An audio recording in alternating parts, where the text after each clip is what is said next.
Now broadcasting the Dr. Nilda Business Foresight Show, positioning your business with strategies for an extraordinary future. Dr. Nilda features expert guests from diverse backgrounds to bring you their stories and strategies that have helped them reach their success. The diversity in industries gives you that panoramic view from an array of industries. They are innovators, thought leaders, trendsetters, and strategists. Here, Dr. Nilda reveals strategies that will position you to be on the cutting edge and be able to do what you love with the people you like, making the profits you want to live the lifestyle that you have dreamed of. And now, here's your host, Dr. Nilda Perez. Hello, and welcome to the Dr. Nilda Foresight Strategy Show. Today we have with us a very amazing person. He is going to be talking to us about technology and how technology will change our future. He is a futurist, and welcome, Thomas. How are you? I'm doing great. Thanks for having me on. I'm really excited to have you because a lot of the things that you talk about technology, and honestly, technology, AI, is something that so many people are interested in, not only interested in, a little worried about, because it's taken on such a force in such a short time. AI has really changed our world and the way we do everything, from banking to education, everything. So we would like to know a little bit more about your perspective and how would you describe, this future, and how will this actually change our lives? Yeah, it's a great question. The artificial intelligence is starting to touch us in lots of different ways, but we're just scratching the surface, so to speak. Now, one of the things I remind people all the time is that the cars that we drive today have actually been in development for 120 years. And so when we have a new technology, it takes a long time to work our way through the crappy stages before we get to the really good stuff. Right. And with artificial intelligence, we're going to have several crappy stages to kind of work through before we get to the really good stuff. A lot of people have it in their heads that it's us versus them. It's AI versus the humans, or it's robots versus the humans, when it's actually going to be more about us with them. And so how we use this technology. So I think AI enhanced humans are going to become better artists. I think they're going to be better writers. I think they're going to be able to do a lot more things and accomplish much more in a day than any time in all history. So 20 years from now, the average person can probably accomplish 10 times as much in their lifetime as they can today. Right. Well, I was talking to one of my clients the other day, and we were talking about AI because, again, there's a lot of people that are embracing it, and there's a lot of people that are actually nervous about it. And I think probably more people are nervous about it than not. So we were talking about it. They were saying, these machines and these robots, they're so intelligent. And my point to them was, yes, they are intelligent, but they're taking from our intelligence. So It's what we put into that machine that's going to be what's going to spit out. So it's not like it has a personality and its own intelligence. That intelligence has a lot to do with us, which means that's where we should be. Understand the future and be able to perfect what we know. Would you agree? Yeah, we have to train it on what to do, how to understand things. So if you have let's say you have a cleaning robot that's going to clean your house, and it's cleaning, it comes across a piece of paper, how does it know if that's a valuable piece of paper or if it's just trash? Right. I mean, it could be like a dollar bill, it could be a birth certificate, it could be something important, or it could just be a page torn out of a magazine that should get thrown away. So how does that AI, or how does that robot know whether or not that's valuable? It's the same as if you're cleaning the walls. Do you spray water on this outlet? Somebody has to teach it not to do that. And so all of these things are going to require human training, so to speak. But then the bad part is the human biases tend to go along with it then. And so as we're training it, we're teaching this robot what's important in our house. I mean, we don't realize this, but we place an emotional value on everything around our house. The couch has this much value, the lamp has this much value, and I like this chair better than that table. And so as we go along, we place different levels of importance on it. And those things will become important to kind of teach the bots and stuff that are around us. I love that perspective because this is exactly how I teach it. We have a membership site where we have these little lessons because it's in these little pockets of knowledge that we're actually training people. And we do a lot of this with, giving them actual examples. And I think this is an excellent point. But here's another question. You talk about micro industries and how that's going to change the nature of work. Let's talk about those micro industries. Yeah, I wrote a paper recently on how we're going to have 100,000 micro industries creep into our lives over the next couple decades. Now, every new industry starts as a micro industry. It's usually just one business or two businesses that crop up, and they start very small, and then some of them will catch on and they'll turn into major industries. Other ones will just kind of fizzle out. Right. Now, one example that I use is the shoe industry, and most of us can relate to the shoe industry.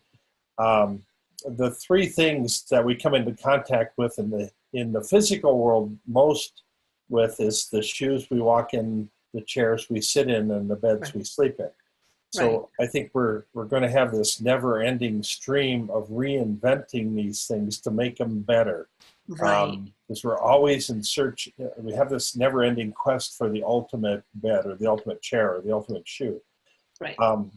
So right now, the shoe market for the world is every year is 21 billion pairs of shoes, roughly 3 pairs of shoes for every person on the planet.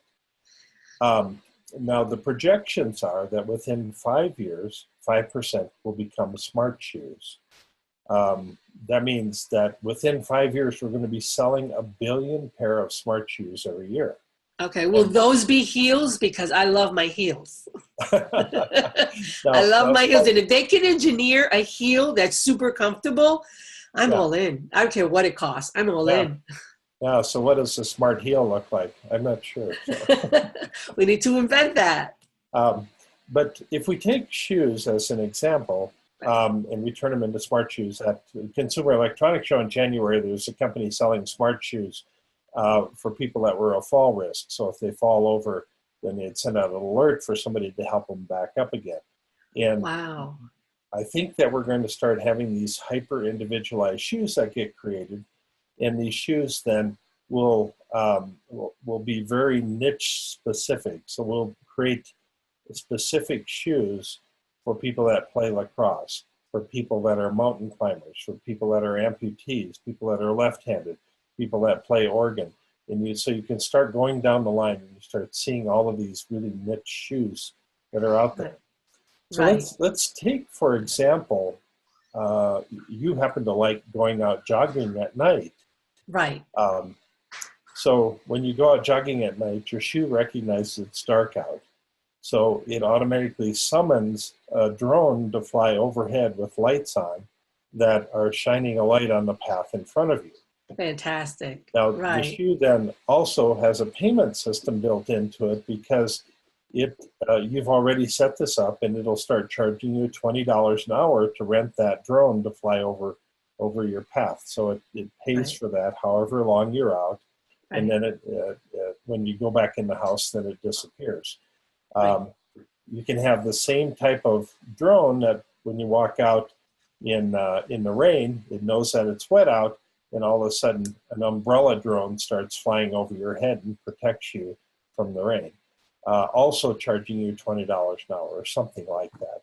Right. So that's the type of world that we're moving into, where it's not just our shoes, our clothes, everything's going to start communicating with each other.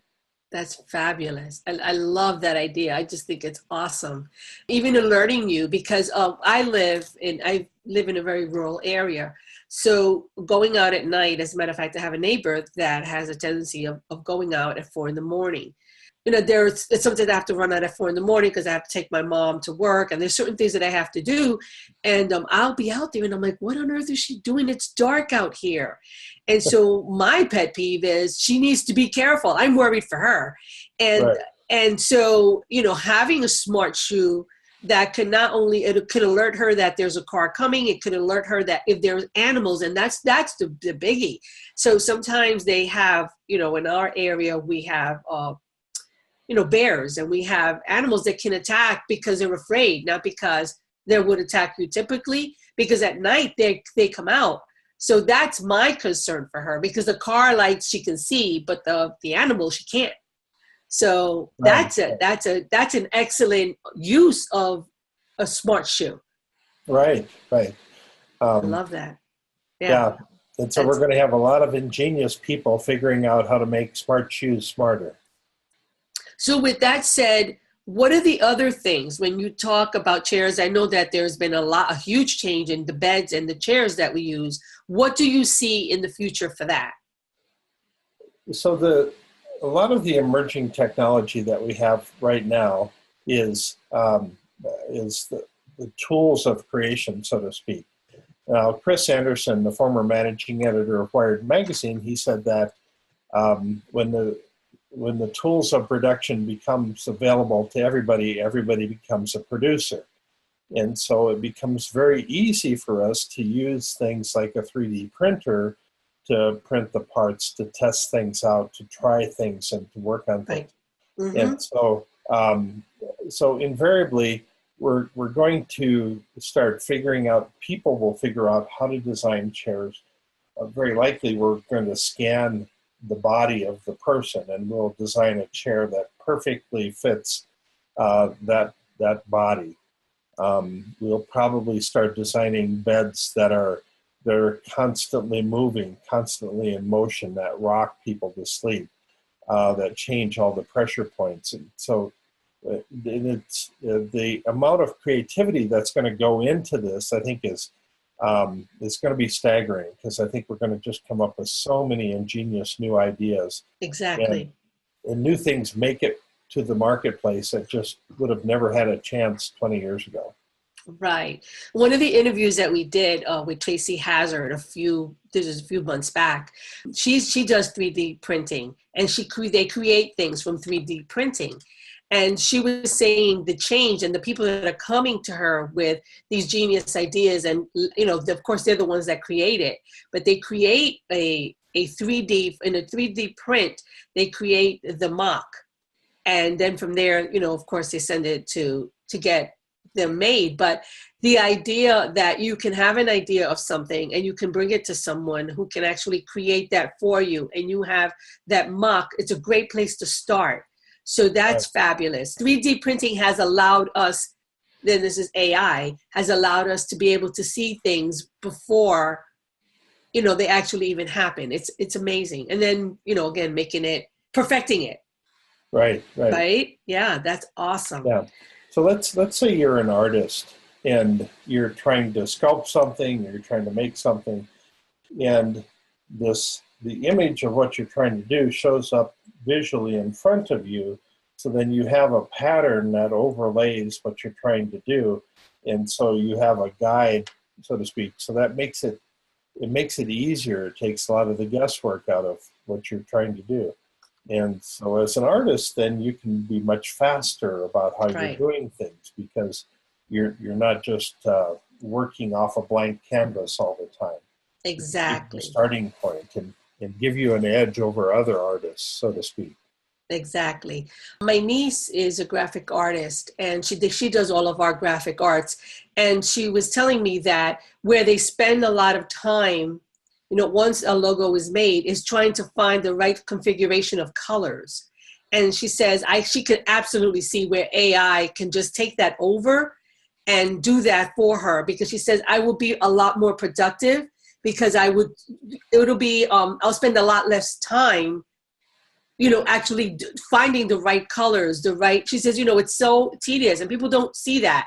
They see a logo, they see the colors, and they're like, oh my God, I love that. But they don't realize what it takes.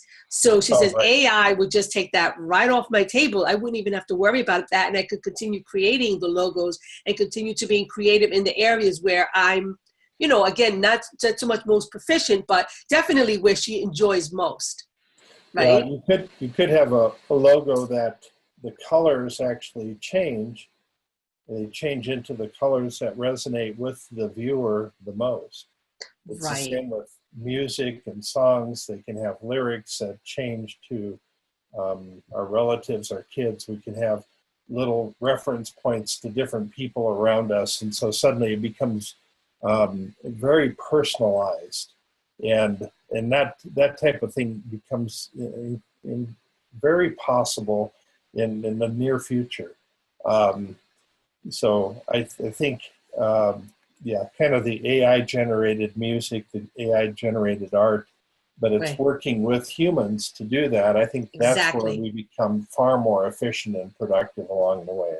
And it's efficiency, because that's the possibility that AI gives us, that ability to be a lot more efficient.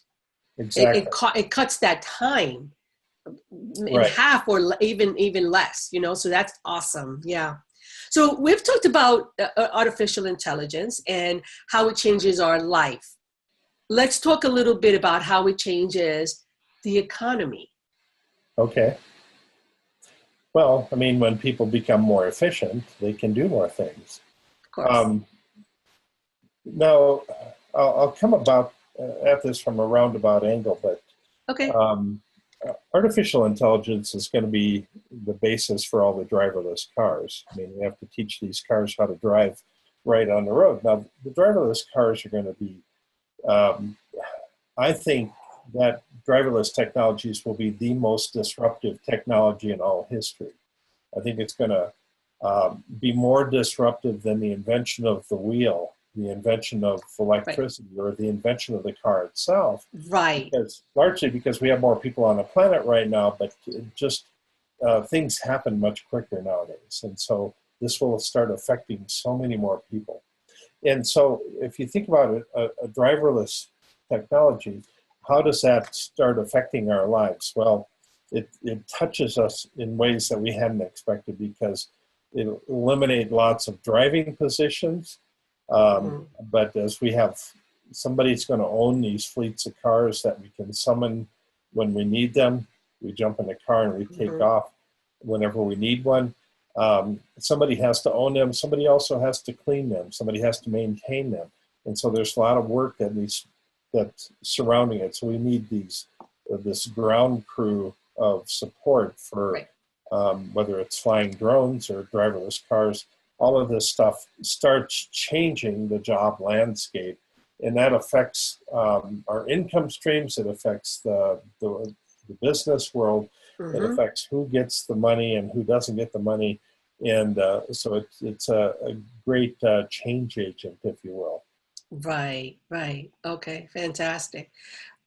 So AI is going to, it's basically, and I say this all the time, it changes our lives, and in every aspect of our lives. So the changes that we've seen so far, which we're quite fascinated by, are just really a drop in the bucket to all the possibilities that AI is going to have in our lives. Is that accurate? Yeah, absolutely. Right? Absolutely, because it will absolutely touch every aspect of our lives, and it's not just ours. Every person on planet Earth is going to be affected by these technologies. Right. And whether it's sensor technology or AI or 3D printing or driverless technology or drones, these things go out and they really touch the lives of so many people. Exactly. And sometimes for the good, sometimes for the bad, but and there's always people that take this technology that is developed with the best of intentions, and they figure out how to use it in the wrong way. Absolutely. But that's with everything. Yeah. That's with everything.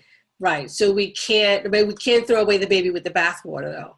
Exactly. It's important that we're careful, and don't judge it negatively from the onset, because it has that possibility, because honestly, everything has that possibility.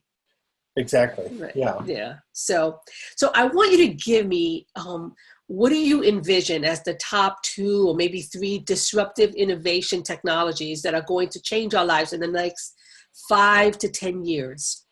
I think driverless technology is going to be one of the most disruptive. I think Mm-hmm. artificial intelligence, I think 3D printing, all of these, I think are going to have just a massive, huge effect on us.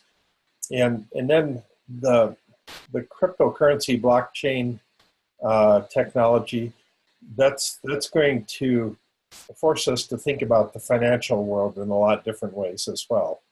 Mm-hmm. So that when I talk about these things, it opens up a giant can of worms.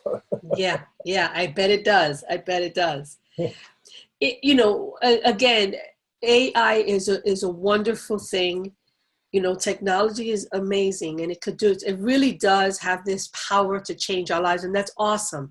But we want to also be aware of the fact that we can actually use it, because we always think of technology as something that somebody else has to use.